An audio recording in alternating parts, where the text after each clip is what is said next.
The calls always came at 3 a.m. Bridge locations, hospital emergency rooms, dark alleyways where hope had gone to die. Most taxi drivers would drop off their passengers and drive away, but Sarah Mitchell had never been most drivers. For 12 years, she had been collecting broken souls at the city's darkest hours, and what Ellen discovered about those late-night rides would stop her show cold and remind everyone watching that angels don't always have wings. Sometimes they just have a commercial driver's license. Sarah Mitchell sat in the green room, nervously adjusting her simple black cardigan over her favorite blue dress, the nicest outfit she owned. At 38, Sarah had the kind of weathered beauty that came from years of night shifts and genuine care for others.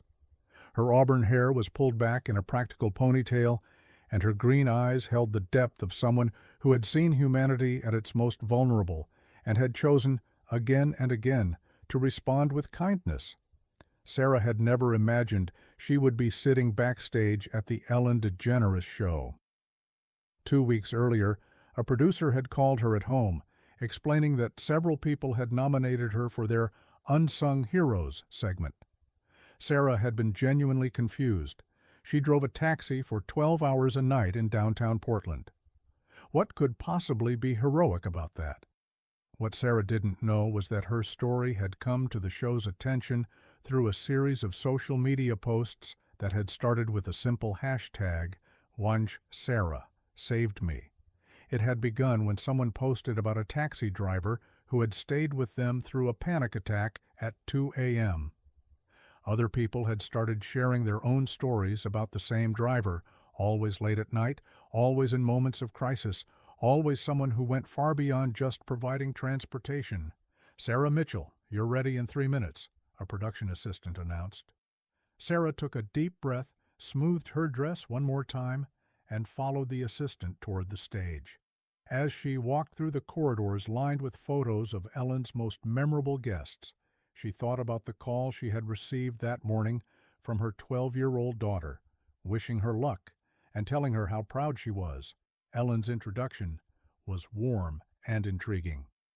"My next guest has been driving the night shift in Portland for 12 years. But according to the people who know her, she's not just a taxi driver, she's a guardian angel who happens to have a commercial license. Please welcome Sarah Mitchell."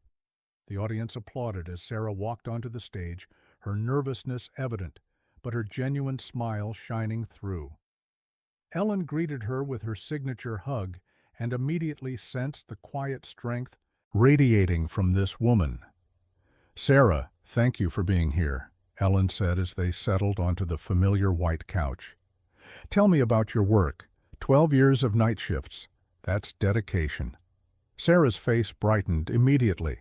"I love what I do. The night shift in a city like Portland, you see everything. You meet people from all walks of life, all going through different experiences. It's never boring." Ellen leaned forward with interest. "But night shift taxi driving can be dangerous work. What made you choose that schedule?" "Well, practically speaking, I'm a single mom," Sarah explained. "Night shifts pay better, and it allows me to be home during the day for my daughter Katie. But honestly, I discovered that I love the night shift. There's something about the city at night. It's when people are most real, most honest about what they're going through." Ellen nodded thoughtfully. "That's an interesting perspective. Can you give me an example of what you mean by people being more real at night?" Sarah paused, clearly choosing her words carefully. "During the day, people wear masks, you know? They're rushing to work, putting on their professional faces, managing their public image. But at 2 a.m., 3 a.m., that's when the masks come off. That's when people are dealing with real life, medical emergencies, relationship problems, family crises. They need more than just a ride from point A to point B." Ellen's producer instincts were pinging. There was definitely more to this story. "And do you provide more than just transportation?" Ellen asked gently. Sarah smiled sheepishly. "I do what anyone would do. If someone needs help, you help them. It's that simple." Ellen studied Sarah's expression, sensing that this modesty was covering something much deeper. "Sarah, we've received some very interesting messages about you. People using a hashtag called #SarahSavedMe. Do you know anything about that?" Sarah's face flushed slightly. I've heard about it. I don't really understand social media very well, but people have mentioned it. "Let me read you a few of these posts," Ellen said, pulling out her phone. "This one says, 'Sarah the taxi driver stayed with me in the ER for 4 hours when I had no one else.' This one, 'Sarah talked me through the worst panic attack of my life and probably saved me from doing something stupid.' And this one, 'Sarah drove me to rehab at 5 a.m. and told me she believed in me. 6 months sober today.'" Sarah was looking down at her hands, clearly uncomfortable with the attention. "Sarah," Ellen said softly, "these don't sound like typical taxi rides." Sarah looked up with the kind of honesty that only comes from someone who has never learned to be anything but truthful. "Sometimes people need more than transportation," she said quietly. "Sometimes they need someone to listen, someone to care, someone to not leave them alone when they're scared." Ellen felt that familiar tightness in her chest that always preceded her most meaningful interviews. "Can you tell me about some of these situations?" Sarah was quiet for a moment, then began speaking in a voice that was strong despite its gentleness. "There was a woman I picked up outside a bar at 2 a.m. She was crying, shaking, and gave me an address that turned out to be a bridge. When we got there, she just sat in my car staring at the water. It didn't take a genius to figure out what she was thinking about. So I turned off the meter, and we talked until sunrise, about her kids, her ex-husband, her job, her dreams. By morning, she was ready to go home and try again." The studio had grown completely silent. Ellen was staring at Sarah with a mixture of amazement and deep respect. "You stayed with her all night?" "Of course," Sarah said simply. "You don't leave someone alone when they are in that much pain." Ellen's eyes were already glistening. "Are there other stories like this?" "There's Marcus," Sarah said, her voice growing warmer. "I've been driving him to dialysis 3 times a week for 2 years. He doesn't have family, so I wait with him during his treatments. We play cards, talk about books, and I make sure he gets home safely." "You wait during his treatments?" "Sarah, that's hours." "It's time," Sarah replied, "and Marcus is good company. He's teaching me to play chess." Ellen stood up and walked around the coffee table, clearly moved by what she was hearing. "Sarah, do you realize what you're describing? This isn't taxi driving. This is ministry." Sarah looked confused. "I'm just doing what feels right. These people trust me with their stories, their pain. That's a privilege. You don't abuse that privilege." Ellen looked toward her producers in the booth and made the gesture that meant, "Whatever happens next, we're going with it." "Sarah, I think there are some people who want to meet you," Ellen announced. Sarah looked puzzled as several people began walking onto the stage from different entrances. First came a woman in her 40s with short blonde hair and bright eyes. Then a young man in his 20s with a confident smile. Finally, an older man in a wheelchair was brought onto the stage.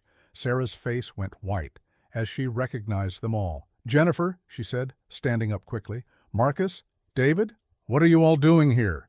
Jennifer, the blonde woman, approached Sarah with tears already streaming down her face. "Sarah, we're here because you saved our lives, and the world needs to know who you are." Marcus, the young man, stepped forward. "Sarah, you've been my family for 2 years. When I had no one, you showed up. Every appointment, every treatment, every scared moment, you were there." The older man in the wheelchair wheeled himself closer to Sarah. "Sarah, I'm David. You picked me up from the VA hospital 18 months ago when I was being discharged after losing my legs. I had nowhere to go, no plan, no hope. You spent the entire day driving me around, helping me find resources, making calls on my behalf. You changed everything for me." Sarah was openly crying now, overwhelmed by seeing these people again and by their words. Ellen waited for the emotional greetings to settle before addressing the group. "I want each of you to tell us what Sarah did for you." Jennifer spoke first. 18 months ago, I was at the lowest point of my life. divorce, custody battle, lost my job. I got in Sarah's taxi planning to end everything. Sarah saw something in me that I couldn't see in myself. She didn't just talk me out of it, she helped me build a new life. She drove me to job interviews, helped me find an apartment, and checked on me every week until I was stable. Marcus nodded enthusiastically. Sarah has been driving me to dialysis for 2 years, but she's so much more than my driver. She's my friend, my support system, my family. She brings me books, stays with me during treatments, and never once has made me feel like a burden. When I was approved for a kidney transplant last month, Sarah was the first person I called. David wheeled his chair closer to Sarah.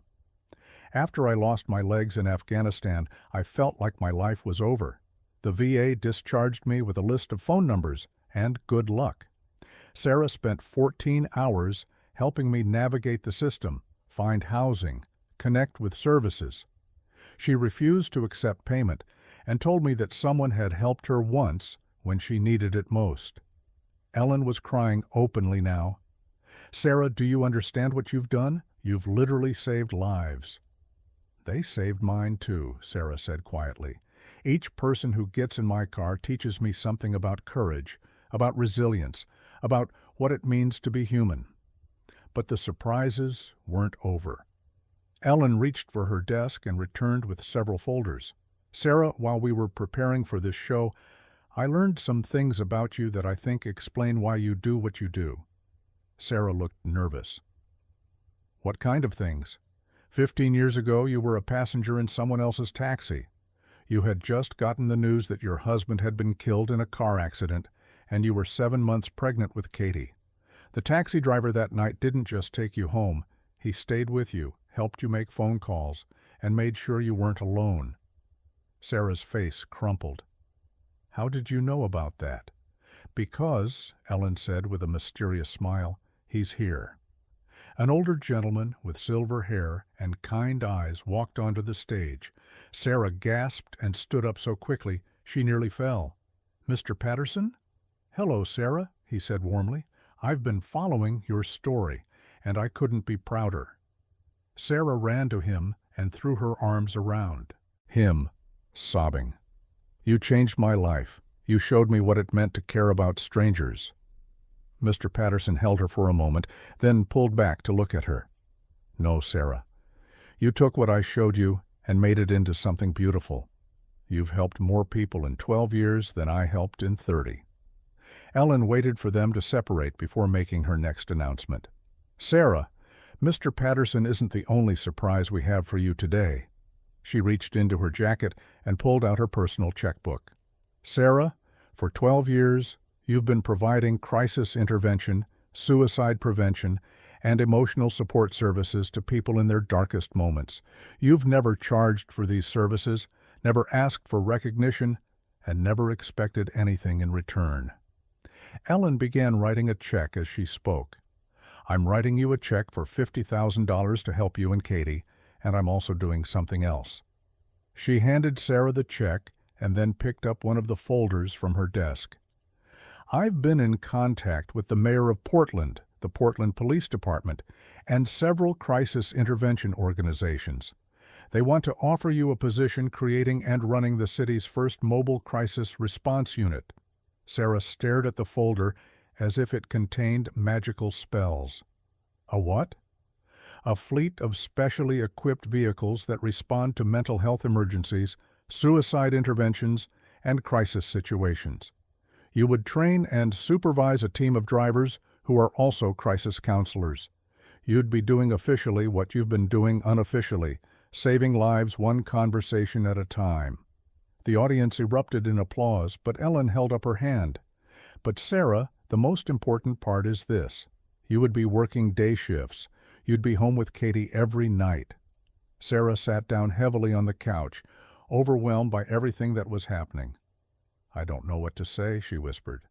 Say yes, Jennifer, Marcus, and David said simultaneously, causing the audience to burst into laughter and applause. Yes, Sarah said, then louder. Yes. 6 months later, Sarah's mobile crisis response unit had become a model for cities across the country.